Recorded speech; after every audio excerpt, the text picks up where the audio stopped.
De saint Augustin, traité du catéchisme, chapitre 14, suite et chapitre suivant. Voilà par quelle réflexion on peut dissiper l'ennui avec tous ces nuages et se porter tout entier à remplir les fonctions de catéchiste. Voilà comment on réussit à faire doucement entrer dans les cœurs un enseignement qui découle avec autant de facilité que de grâce des sources fécondes de la charité. Ce n'est pas moi qui tiens ce langage, c'est plutôt l'amour qui nous l'adresse à tous, cet amour répandu jusqu'au fond de nos cœurs par l'Esprit Saint qui nous a été donné. Romains 5,5. Chapitre 15. Nécessité d'approprier son langage aux circonstances et aux personnes.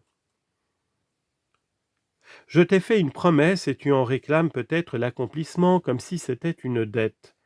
Il me faut prendre le rôle de catéchiste et composer un entretien qui puisse te servir de modèle. Soit. Mais figure-toi bien qu'un écrivain qui compose dans son cabinet pour être lu se place à un tout autre point de vue que l'orateur qui parle devant un auditoire attentif. Et pour l'orateur, que de points de vue divers. Tantôt il donne des instructions en particulier, sans témoin qui contrôle son langage, tantôt il parle sous les yeux d'une assemblée qui représente les goûts les plus divers. Parle-t-il en public, tantôt il n'adresse ses instructions qu'à une seule personne, et l'assemblée ne fait que le juger ou rendre témoignage à la vérité de ses paroles. Tantôt l'auditoire attend un discours qui s'adresse à tous indistinctement. Dans ce dernier cas, la méthode doit encore changer selon que le public est pour ainsi dire réuni en famille et n'attend qu'une conférence, ou qu'il est suspendu en silence aux lèvres de l'orateur, parlant du haut d'une tribune. Et même alors, le ton doit varier. Si l'auditoire est plus ou moins nombreux, s'il est composé de savants ou d'ignorants, de gens de la ville ou de la campagne, enfin s'il représente le peuple entier avec ses différentes classes. En effet, si l'orateur n'est pas capable d'éprouver les émotions les plus diverses, son âme ne saurait se peindre dans son discours, ni sa parole exprimer des sentiments assez variés pour répondre aux 1000 impressions que provoque la sympathie dans une foule nombreuse. Il n'est ici question que d'initier à la foi des esprits novices. Toutefois, je puis t'assurer, d'après mon expérience personnelle, que je ressens une émotion toute différente selon que je vois dans le catéchumène un savant, un ignorant, un étranger, un concitoyen, un riche, un pauvre, un particulier, un magistrat.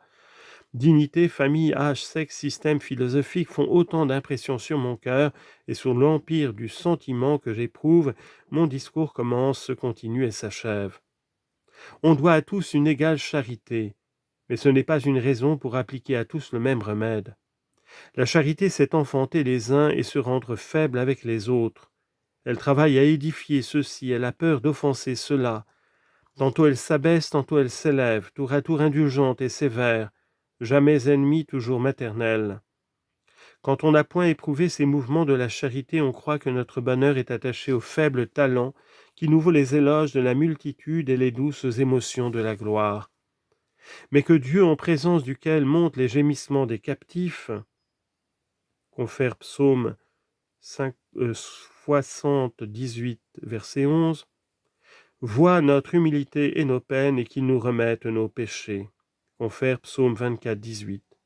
Si ma parole a eu pour toi quelque agrément, si elle t'a inspiré le désir d'apprendre de moi quelques règles pour vivifier tes discours, je te le répète, tu aurais été plus vite initié à ces secrets en me voyant exercer des fonctions de catéchiste qu'en me lisant.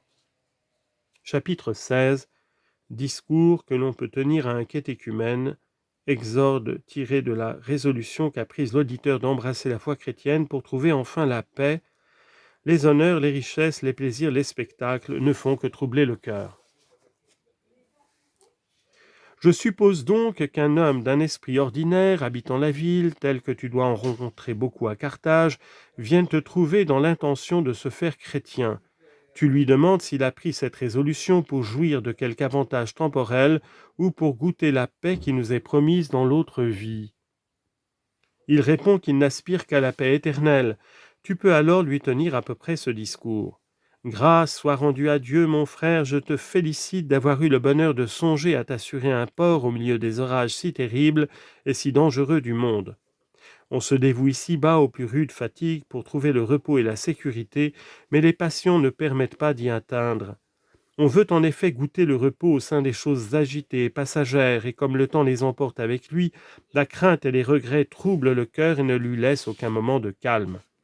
L'homme veut-il se reposer au sein des richesses?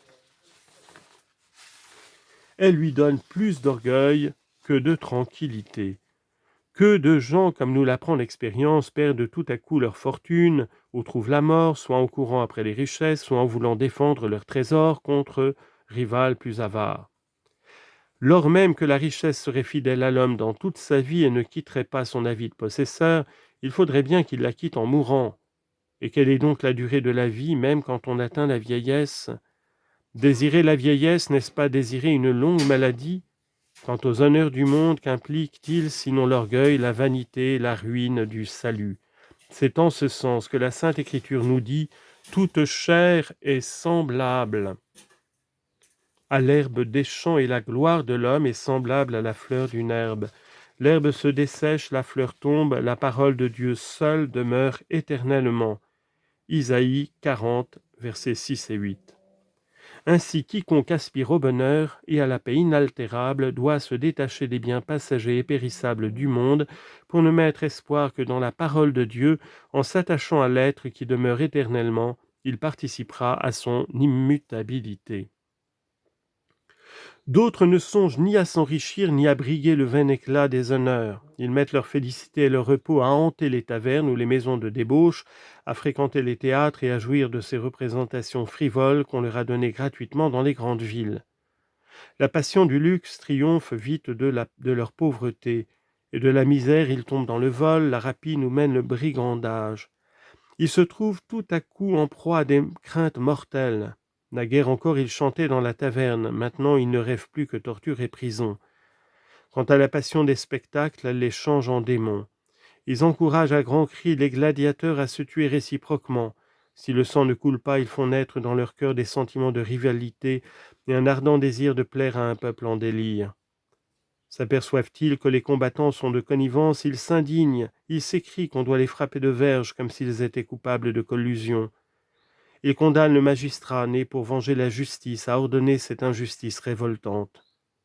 Savent-ils au contraire qu'une haine irréconciliable divise les comédiens et les danseurs, les cochers et les dompteurs d'animaux, et tous les malheureux qu'ils engagent dans des luttes à outrance contre leurs semblables ou les bêtes sauvages?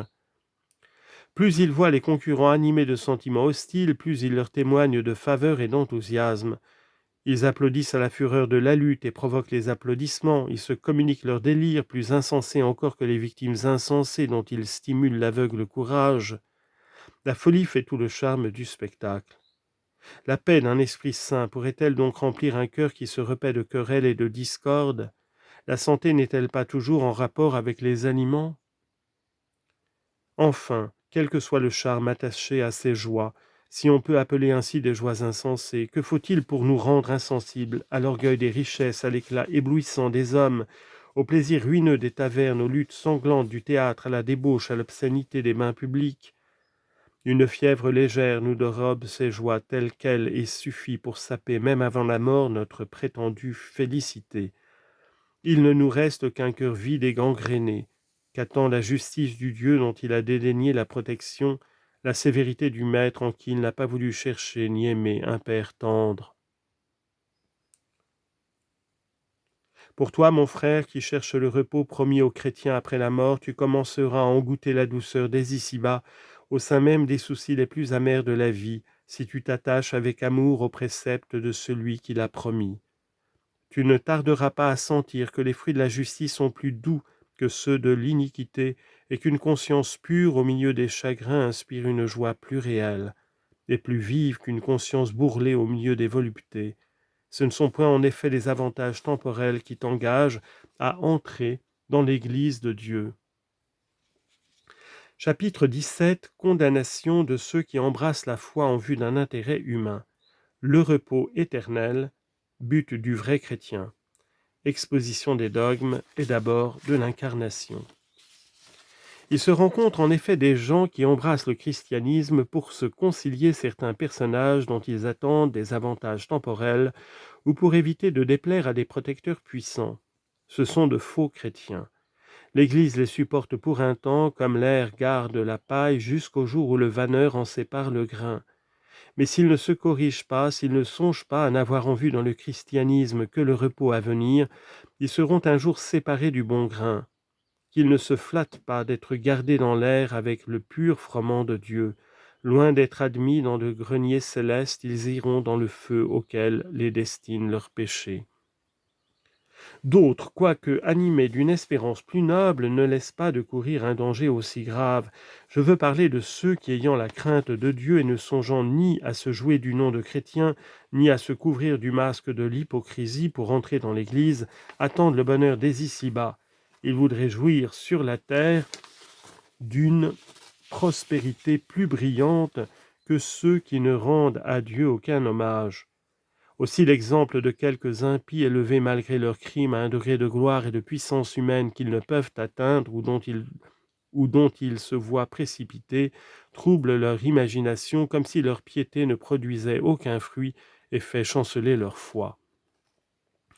Aspirer à devenir chrétien en vue du bonheur sans fin et de l'inaltérable repos qui est promis aux saints après la mort, sans autre but que d'entrer dans le royaume éternel avec Jésus-Christ et de ne point aller avec Satan au feu éternel, voilà le vrai chrétien, vigilant dans les tentations, afin de n'être jamais ni corrompu par la prospérité, ni abattu par les revers, toujours tempérant et maître de lui-même au sein des félicités de ce monde, ferme et résigné dans les tribulations. En avançant dans la pratique de la vertu, il finira par aimer Dieu plus, encore qu'il ne craint l'enfer, et si Dieu venait à lui dire « Jouis éternellement des plaisirs de la chair, pêche en liberté sans craindre la mort ni le feu éternel, à la seule condition de n'habiter jamais avec moi », il reculerait d'horreur et s'abstiendrait du péché, moins pour éviter la peine qu'il redoute que pour ne pas offenser celui qu'il aime, l'être en qui seul réside ce repos, que l'œil de l'homme n'a point vu, que son oreille n'a point entendu, que son cœur n'a point compris, et que Dieu a préparé à ceux qui l'aiment. 1 Corinthiens 2, 9.